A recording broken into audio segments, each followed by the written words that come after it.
This beautiful, award-winning stained glass window of the Transfiguration, which won Best in the Nation award and was featured on the cover of a national liturgical magazine, almost cost us our friendship.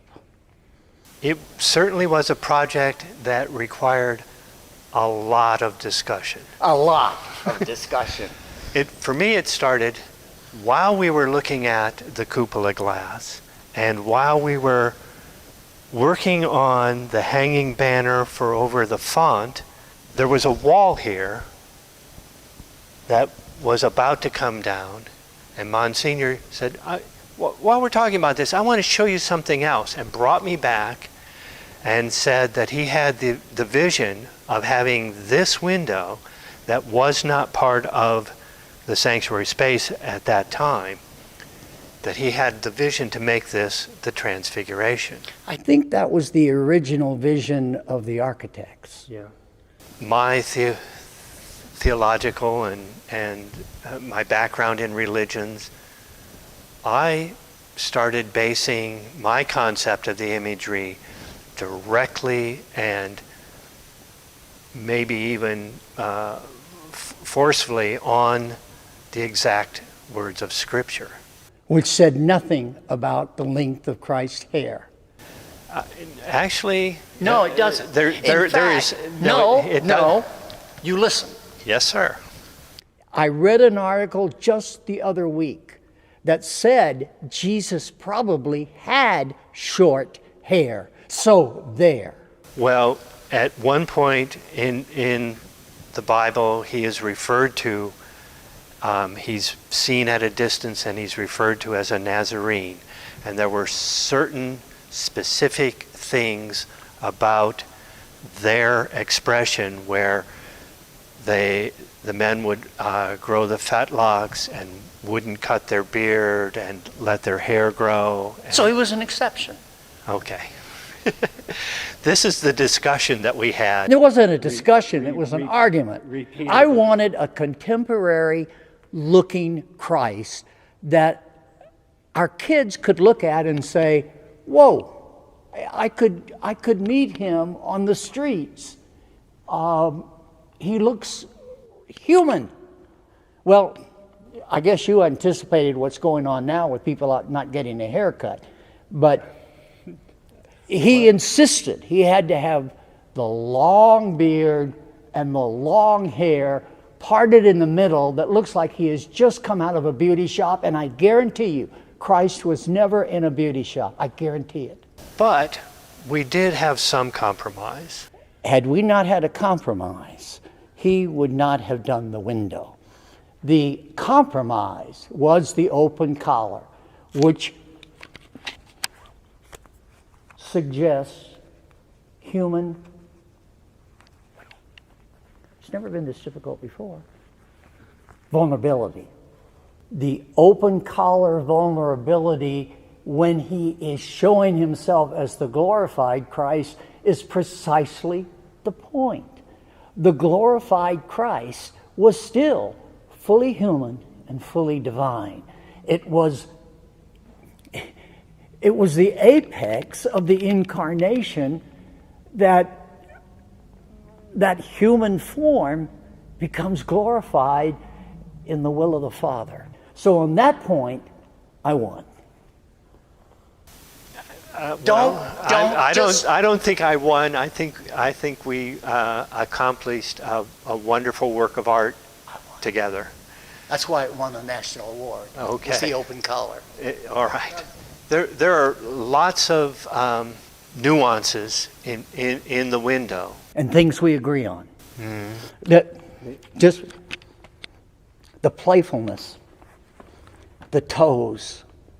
They are not just flat toes. There's texture. You can feel the toes.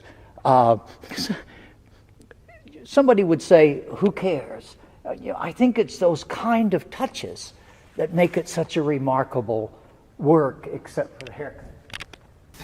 So, with Christ are Peter, James, and John. And we know it's Peter because he has the keys. It's kind of a little heavy-handed imagery. And James and John are fishermen. He's holding a fishing gaff. But James is in red because he was martyred. And John is in blue because he went to Ephesus with Mary.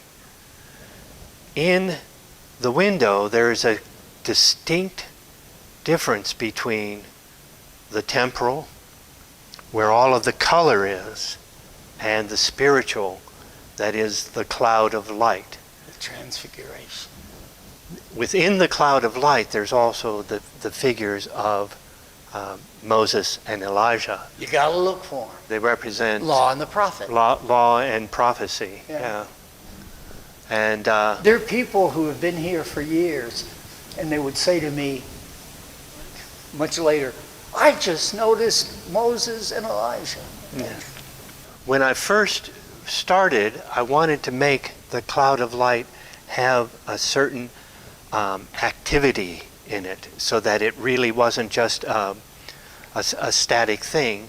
And I used these tiny fractures of glass fused onto the back side, along with streamers that are directional, so that the cloud of light has movement within it, even though it's essentially just clear and white glass. Except around the image. And he put blue flakes to kind of emphasize the brightness of the Christ figure. Yeah. Almost a shadowing, so that the Christ figure would stand out even more transfigured. A lot of stained glass is cold formed, or worked cold, where you score it and break it and cut it into pieces. Some of the glass in this was done in what's called warm glass, where it is kiln formed, where one piece of glass is laid on top of another, and then it's taken up to a temperature where the glass will fuse together and become a single piece. And that's apparent in the eyes and faces of the figures, but also the same process. All of these pieces of fracture and streamer glass are also kiln formed, where no glass was available that was exactly what I wanted, and so I had to end up making the pieces of glass the way I wanted them to be. And from the scripture, his raiments were as white as the light, and his face shone like the sun. So in this window, Christ, the face, the hands, the toes, are the least dense glass. And on the feast day, that first year, when we dedicated the window, it was a dreary, cloudy day. Like this.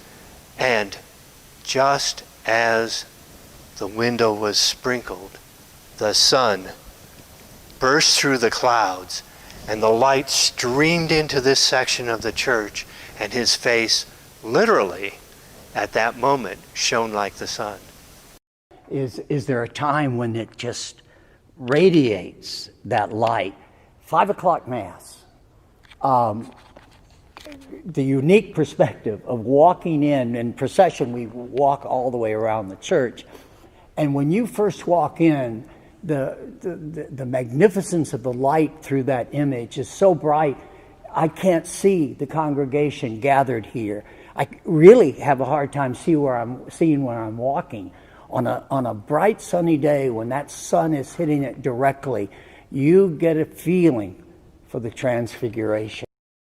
And it's most apparent on August 6th, on the feast day. Is it? Yeah. That's when the sun is most optimal for where the face of Christ is located in the window. But the difference is, you couldn't arrange this window for the sunlighting like you did The cupola. No. God had his hand in this one. Listen, I am so grateful to him. The president's chair is probably the best angle to see this. And I look at it during the readings, during the meditation music. And sometimes the Son does remarkable things with his imagery. Sometimes the Christ is giving me a great big smile like, attaboy, I'm proud of you. And sometimes I get a look like, hey, you can do better than this. It's such a personal, again, living, changing, vibrant image of the transfigured Christ, but his humanity.